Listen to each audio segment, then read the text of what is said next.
El presidente Nayib Bukele participó como invitado especial en el Desayuno Nacional de Oración en Estados Unidos, donde destacó la importancia de pedir sabiduría a Dios por encima de riquezas o poder, al considerar que esta es fundamental para ejercer un liderazgo responsable. Durante su intervención, resaltó la transformación de El Salvador en materia de seguridad, al señalar que el país pasó de ser uno de los más violentos del mundo a convertirse en uno de los más seguros del continente. Asimismo, recordó la lucha contra las pandillas, a las que vinculó con prácticas criminales, y aseguró que su gobierno priorizó la protección de los ciudadanos honestos y de las familias salvadoreñas.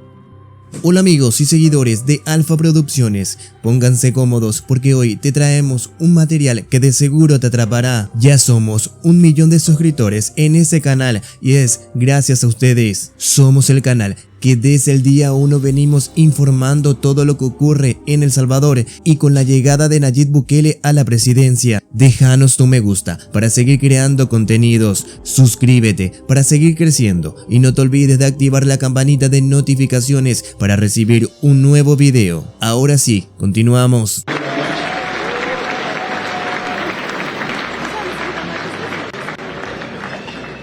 Thank you very much. Good morning, everybody.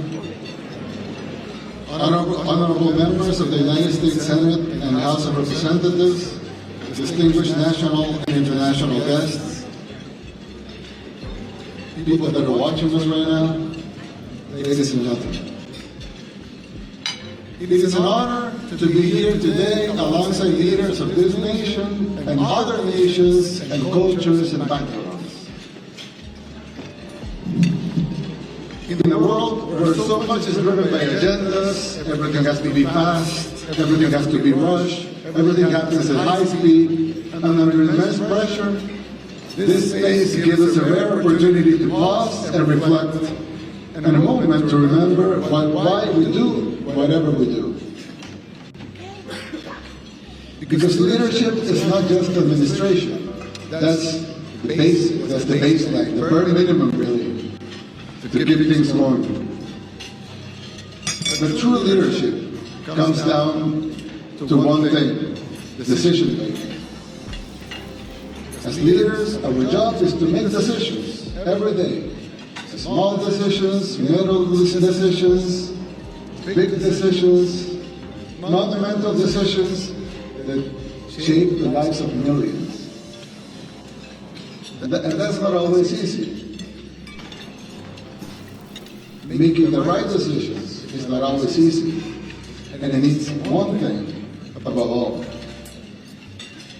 There's a passage in the Bible, I'm sure everyone knows this one, but there's a passage in the Bible that I find very important for those in any type of leadership position. It talks about the time Solomon ascended the throne, and God appeared to him in a dream, inviting him to make a request for whatever was in his heart. As you know, Solomon could have asked for anything: riches, power, victories over his enemies, or a long, healthy, happy life. But he didn't. He asked for none of that. Instead, Solomon asked for wisdom so he could serve his people well. And God answered that. Because Solomon had asked for wisdom when he could have asked for riches and honor, God would grant him extraordinary wisdom. And he would also give him everything he had asked for. I believe this passage is timeless. Leaders shouldn't ask God for riches, fame, or material possessions. Leaders should ask Him for wisdom. A couple of days ago, we had the honor of hosting a national prayer breakfast in El Salvador for the first time.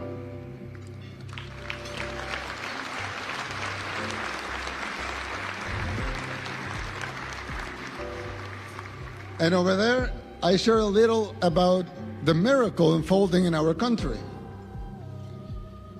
As you know, El Salvador was the murder capital of the world. That was our nickname, murder capital of the world, the most dangerous place in the whole wide world.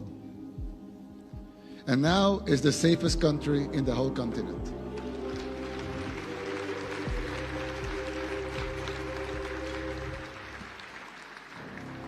So over there, we talked a little about the miracle unfolding over there.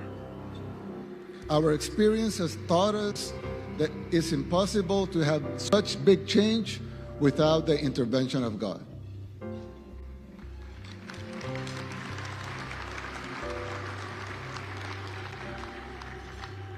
The transformation of El Salvador, especially when it comes to security, is not the work of humans alone. We know it was possible only because God worked a miracle through our hands. And we give the glory to Him.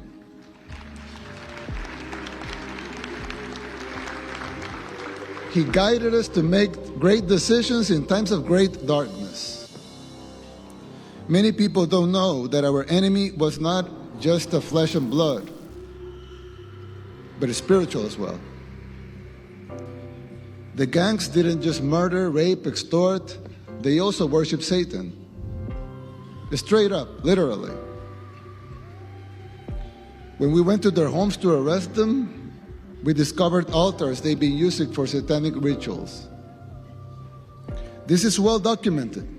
We put up the pictures, the videos right away. But for some reason, the global mainstream media didn't think it was worth it to cover it. But we know gangs in El Salvador were satanic and they worship Satan, and some of those gangs are here in the United States. Bringing security to our people meant shielding them from that, shielding the innocent from the plague, putting the safety of our honest people first, guarding those who were seeking peace and had to face the curse of the gangs.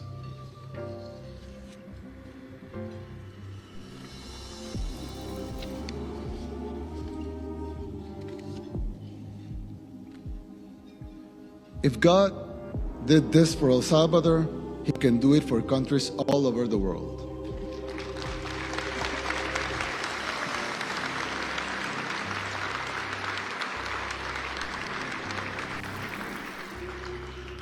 But we must first ask for wisdom.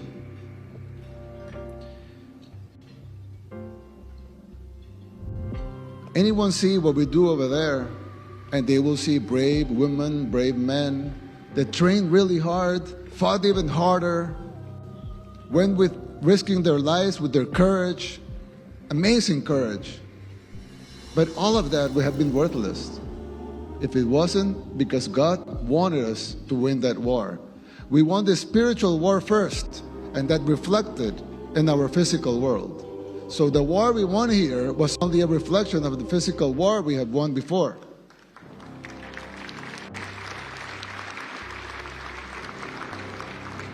Every battle, every fight, every war worth fighting has to be won first in the spiritual world, so that can reflect in the physical world.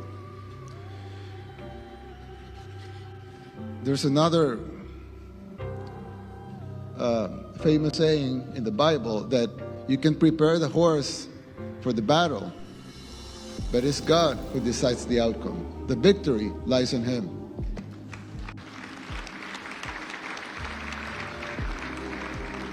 That's why today we come not to pray for riches or for wealth or for fame, but for wisdom. For wisdom for all the men and women here in this room, for all the men and women in positions of power, for all the decision makers, for all the policy makers, for the politicians, for the businessmen. The men and women who directly and indirectly influences the lives of millions and even billions of other human beings.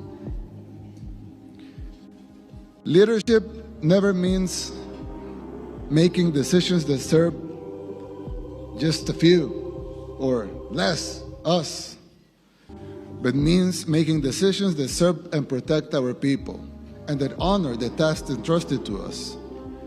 Our experience has taught us that leadership does not obligate us to have all the answers all the time, but it does obligate us to seek God's wisdom,